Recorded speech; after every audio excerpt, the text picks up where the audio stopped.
The Massachusetts Institute of Technology released the results of a study in June 2025. 50 people were asked to write essays with different levels of access to digital assistance, artificial intelligence, Google, or no help at all. Those who relied on AI showed the lowest level of cognitive activity. In this video, we'll talk about whether humanity could lose its knowledge and ability to think, and what that might lead to. We'll recall how a similar situation has already happened in the past, how we managed to recover from it, and whether we will succeed this time. All that and more, right after you like this video and subscribe to our channel to understand more. Let's travel back to ancient Rome. Its inhabitants were the first to widely use concrete based on a hydraulic binding material, a mixture of lime and volcanic ash known as pozzolana. This material made it possible to build harbor piers such as those in the port of Caesarea in Judea, the Dome of the Pantheon in Rome with a diameter of over 43 meters, and other grand vaults and domes. But after the fall of the Roman Empire, such large-scale projects came to a halt.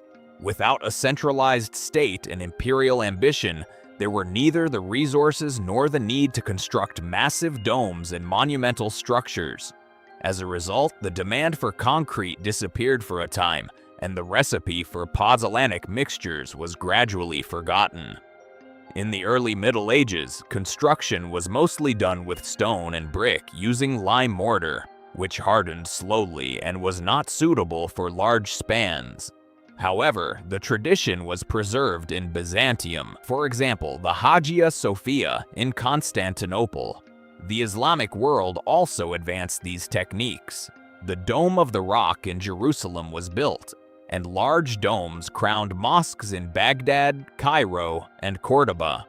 The revival of Roman concrete technology in Europe began only after a manuscript, likely Vitruvius's treatise, was rediscovered in 1414, describing the production of pozzolanic cement. However, widespread use of concrete came much later. Only in the 18th century did engineer John Smeaton rediscover hydraulic binders while rebuilding the Eddystone Lighthouse in Britain, and in 1824, Joseph Aspdin patented modern Portland cement. Roman concrete was reinvented after more than 1,000 years. The secret of self-healing cracks was fully explained by science only in the 21st century. The ancient Romans were famous for their extensive water supply systems. They built hundreds of aqueducts that carried clean water by gravity from springs to cities.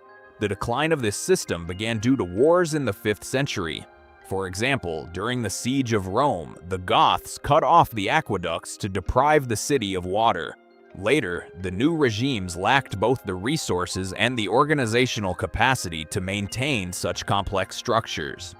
The population of cities sharply decreased, reducing the need for large volumes of water, and most aqueducts fell into disrepair. Organized water supply in Europe was effectively forgotten.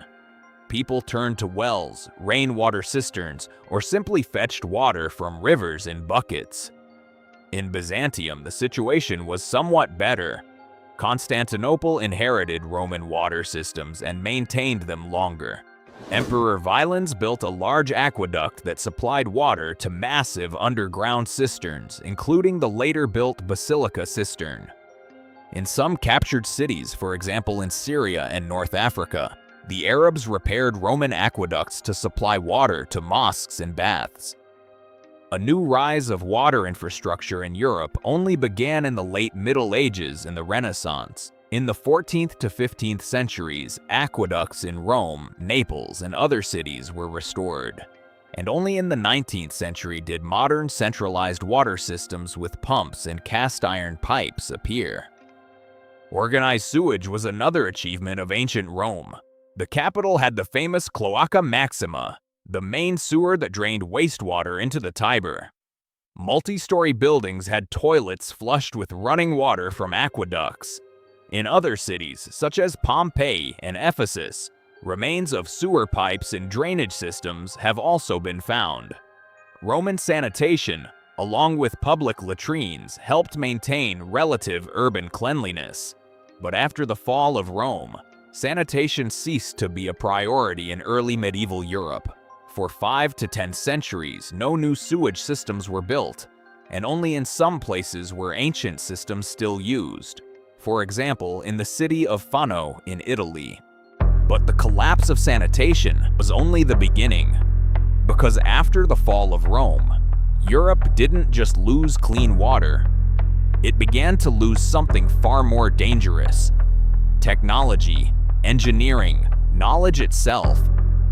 And what happened next changed the course of history for centuries.